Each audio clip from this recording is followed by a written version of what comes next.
Welcome to this special edition Who, What, Why podcast. I'm your host, Jeff Schechtman. In a week when we lost Jane Goodall at 93, it feels right to go back to a voice that shaped how we see the natural world. Long before climate change and biodiversity became the common vocabulary, Goodall was already teaching us about connection between humans, animals, and the fragile planet we share. Back in March of 1998, when Goodall was only 66 years old, I had the rare privilege of sitting down with her here in the Napa Valley. The tape you're about to hear has survived those years. The audio may not be perfect, but the ideas and the spirit certainly are. So without any further introduction, here is my conversation from March of 1998 with Jane Goodall. It is my very special privilege to have as a guest in this portion of the program a woman whose pioneering work in Africa has contributed significantly to our understanding of chimpanzee behavior and their endangered status in the world. Throughout 38 years of research, she has come to understand the link between the fate of the chimpanzee and all endangered species and the people who live on this planet. She founded the Jane Goodall Institute for Wildlife Research, Education, and Conservation in 1977 to provide ongoing support for field research on wild chimpanzees and to help arrest the rapid decline of the chimpanzee population in the wild.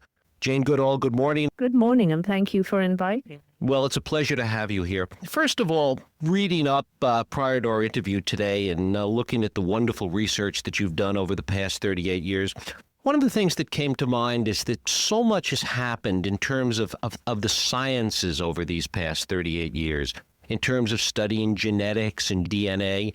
How has that had an impact on much of the research that you've done? Had quite a major impact, and I think what's quite remarkable is that the great Louis Leakey thought about studying our closest living relative, hoping that this would give him some insight into how our own earliest ancestors may have behaved.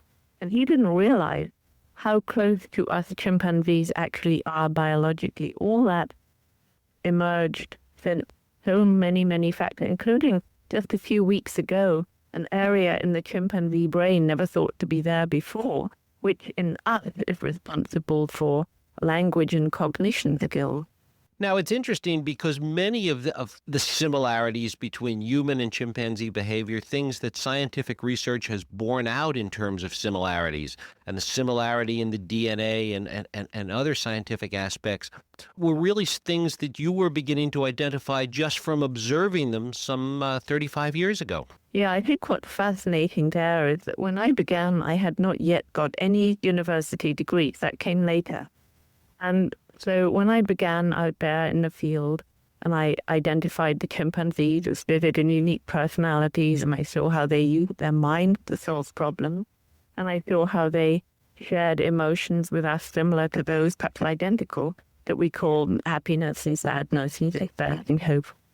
I didn't realize that none of that was supposed to be. It was only humans who had minds and rational thought, only humans who had emotions, only humans who could be described as having personalities. But you see, the fortunate thing was I didn't have the scientific education, so I went ahead and described the obvious. And I really think that our understanding of chimpanzee behavior, the fact they can be altruistic, they care for each other, as well as having a brutal side, unfortunately, like us, really has more than anything else helped to blur the line we once thought of as so sharp between humans and the rest of the animal kingdom. What would you say is the major thing that you've learned, not any one thing necessarily, but overall in studying the chimpanzees and how we can learn as a society from what we found in the research studying chimpanzees in the wild? I think two things, really. I think one thing, a rather general, following on from what I said before, it has humbled us and it has taught us a new respect. I believe not only for chimpanzees, but also for so many other amazing animals with whom we share the planet. And it raises a lot of ethical issues. Once you believe that we're not the only sentient, sapient being, how we use and abuse them in our daily lives. That's a kind of general shift of attitude. But the other is the tremendous importance in chimp society of early experience. What kind of mother do you have? What sort of family are you born into? What are your early experiences? And those things have a profound effect on the behavior of the chimpanzee as an adult. And it behooves us to look a little more carefully at the effect on our own children of some of the ways we bring them up today. It really brings into bold relief, I suppose, much of the nature versus nurture argument. It absolutely does. And of course, with humans and everything, it's a mixture. Part of the genetic package we bring into the world, and then the things that we learn as we go through life as individuals. And the more complex the brain, the greater the role that learning plays in an individual's life cycle. And chimps are so like us that learning plays as great a role for them. One of the other things that came to mind when I was thinking about this last night, one of the things that we sort of deal with in our society today is the fact that technology, that the world in general seems to be moving at a pace faster than our evolutionary and biological ability to cope with it, that science and technology is advancing faster than human evolution. And it's having negative consequences on the human race. How are all the scientific advances and similar kinds of things affecting the chimpanzees?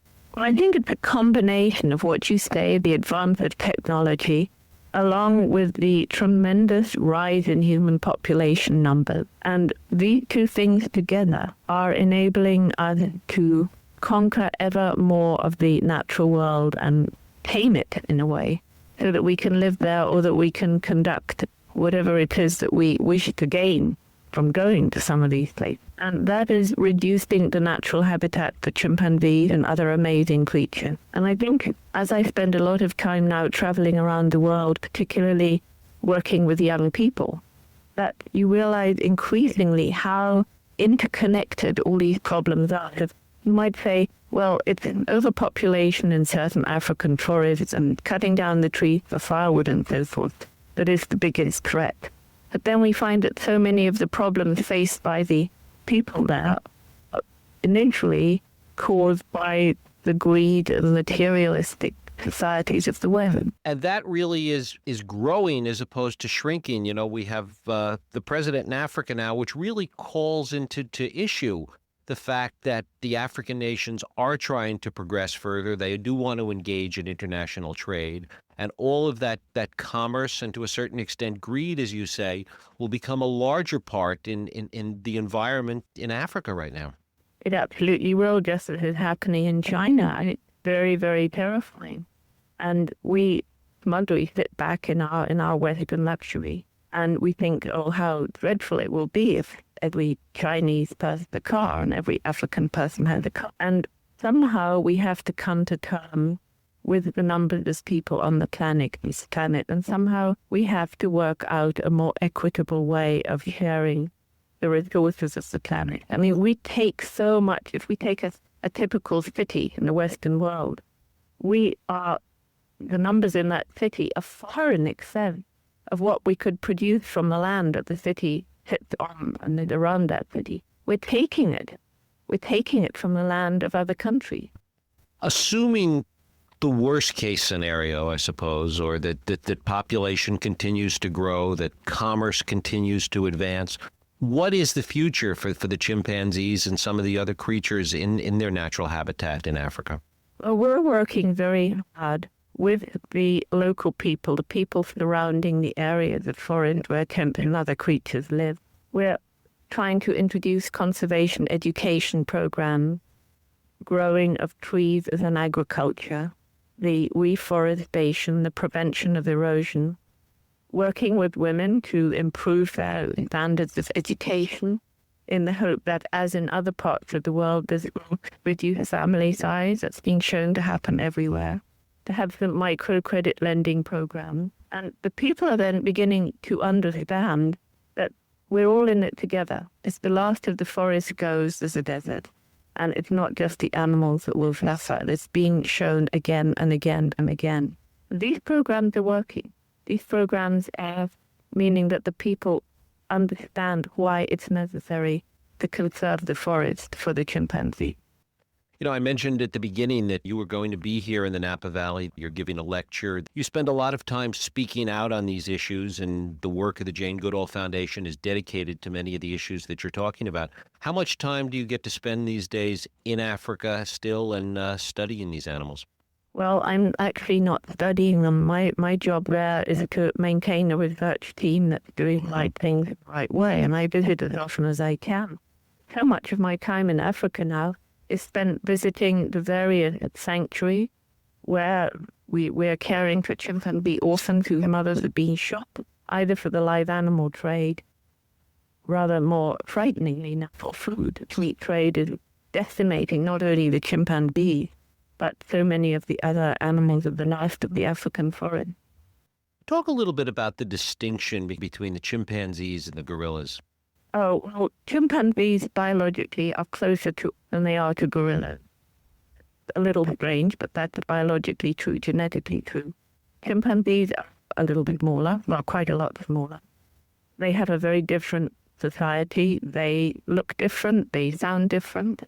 And to confuse the whole issue, there's also what used to be called the pygmy chimp, and that now we call the bonobo.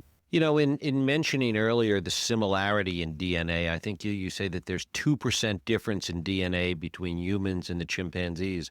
One of the dangers in that, I suppose, is that it inclines science and researchers to use more chimpanzees for doing a lot of scientific research. Kind of research that really had to be phased out and actually is being phased out is the biomedical research. And of course, as you say, they're used because they're like us, that they can be infected with diseases that other creatures less like us cannot be infected with. So chimps were very massively used for testing out vaccines for AIDS. It's been found that they're not, after all, useful. They don't get the symptoms of AIDS, and they're now being made surplus. And this is creating a very real area of concern for the animal welfare group in the United States, because the National Institute of Health is retiring 500 chimpanzees, which are kind of up for grabs. And then there's the famous Air Force chimps, the ones that were put together in the early 60s as space research. Right. 140 of them. Wow. And we have to bid for them by the beginning of June, or they may go off to some other medical research. That wouldn't be fair. After all these years of studying the chimpanzees, are you still sometimes surprised by things that you see in their behavior?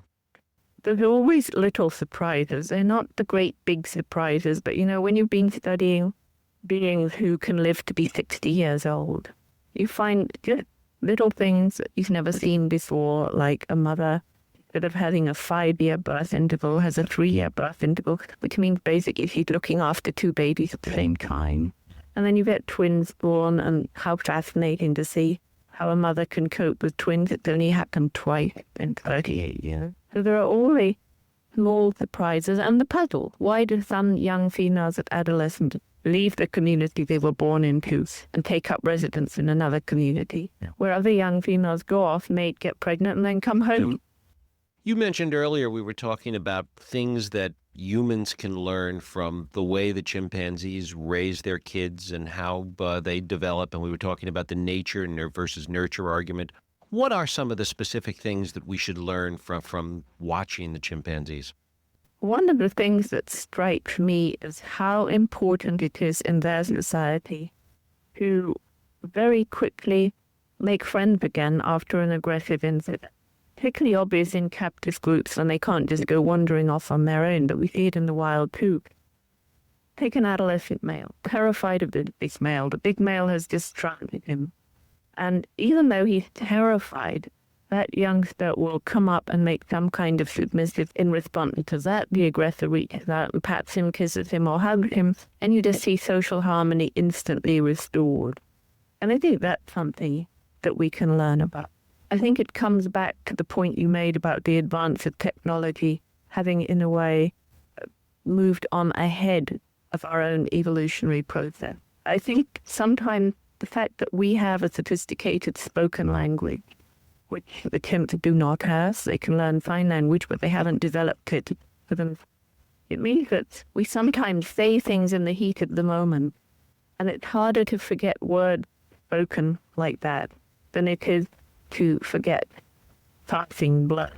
It's interesting because as you talk about that and come back to this whole idea of how fast technology is advancing versus the slow pace that human evolution advances, that in many ways, from an emotional point of view, from an evolutionary point of view, we're a lot closer to the chimpanzees in spite of the fact that even with language and technology has advanced so far, and that we need to remember those roots and integrate it more into how we deal with technology and the speed the world moves at today. Yes, I think we do. And there's another point which is sort of speed. And that is, so many people have been by the violent, brutal behavior that chimpanzees can show in their interactions between neighboring social groups, almost like war. And that's been used to say, well, obviously, human aggressive tendencies are very deeply rooted in our primate heritage, and therefore warlike behavior is inevitable. And I think, first of all, we have to remember that the tendencies toward love and compassion are equally deeply rooted. We see many wonderful examples in chimp society, nurturing orphans even by adult males. And I believe that we have the ability to make reasoned choice. We don't have to be aggressive. I mean, if we all went around acting out the way we feel, to be a lot more, even a lot more violent to control ourselves. Most of us don't go hitting people even though we feel like it. It's interesting. We tend to look outward for solutions whenever there's a problem in our society, particularly if it's one having to do with violence and aggressiveness, is that we look externally, it seems to me, for solutions, when in fact maybe we'd learn more by looking back a little bit and looking to where we came from and studying the behavior of the chimpanzees and some of the research that you've done. Yeah, I think that's right. That was, Louis Leakey's initial purpose in sending me there. But, you made me think of something else. And that is, in exactly the same way, we tend to look out from the problems that we've created with our technology and our numbers and our selfishness and our greed. We look at the pollution, we look at the violence, we look at all the problems that are around the world, and we blame it on others. We blame it on technology, on industry, on government, and we forget the tremendous power of the individual. We forget that we're the consumers, we're the voters. We can have tremendous power if we would collectively, the power of the individual. Talk a little bit about the Jane Goodall Institute and particularly the work that you're doing in trying to educate and bring all of the things that we're talking about to young people today. Yeah, well, our institute has the mission of carrying on the research, learning more about chimps in the wild and captivity in a non-invasive way, working with chimps in zoos and labs to improve their condition. And then our program for young people is Roots and Shoots. Roots that creep under the ground and make a firm foundation. Shoots that seem small but reach the light. They can break open brick walls. And I see the brick walls as all these problems that we humans have inflicted on this poor old planet. And the message is hope. Hundreds and thousands of Roots and Shoots, and that's young people from kindergarten to university, together around the world can break through. So that there are Roots and Shoots groups now in about 30 countries, very strong in North America, very strong in the Bay Area. And the groups do 3 types of project. One for the environment, one for animals, and one for the human community, and they're hands-on projects. And then they share the problems and the solutions with other groups in different parts of the country, different parts of the world. It's very much about breaking down the barriers between ethnic groups and cultures, religions, and country, as much as it is to do with the environment. And a very strong component of welfare concerned for individuals, whether they be human or animal. I know that you also bring a lot of reality to this, that you're a realist. As you look out into the future and the work that the Institute is doing, particularly in terms of the conservation area and protecting the wildlife, are you optimistic about the future? Yes, I am, and for 4 basic reasons. One, in that we're problem-solving creatures. Our brains have created incredible technology. Much of it has enormously improved the standards of living, and unfortunately, its byproducts have led to massive pollution and disruptions. Hope. Well, around the world, people have begun to realize there really are environmental problems, and businesses really are beginning to try and change, and in many cases quite dramatically so. So that's one area for hope. And the second is this, that nature is amazingly resilient if we give her the chance. We find that places that have been totally destroyed can be renovated and made to bloom again. Thirdly, the terrific hope I get from working with children, because once they understand the problem, then they are very, very creative in their solution. And finally, the indomitable nature of the human spirit. I mean, I'm so amazed and encouraged and inspired by the people I meet as I travel around, tackling impossible things, succeeding. You know, it's truly amazing. Well, your work is truly amazing, and I thank you so much for spending time with us this morning, Dr. Jane Goodall. Thank you very much. And thank you for listening and joining us here on the Who, What, Why podcast. I hope you join us next week for another Who, What, Why podcast. I'm Jeff Sheckman. If you like this podcast, please feel free to share and help others find it by rating and reviewing it on iTunes. You can also support this podcast and all the work we do by going to whowhatwhy.org/donate.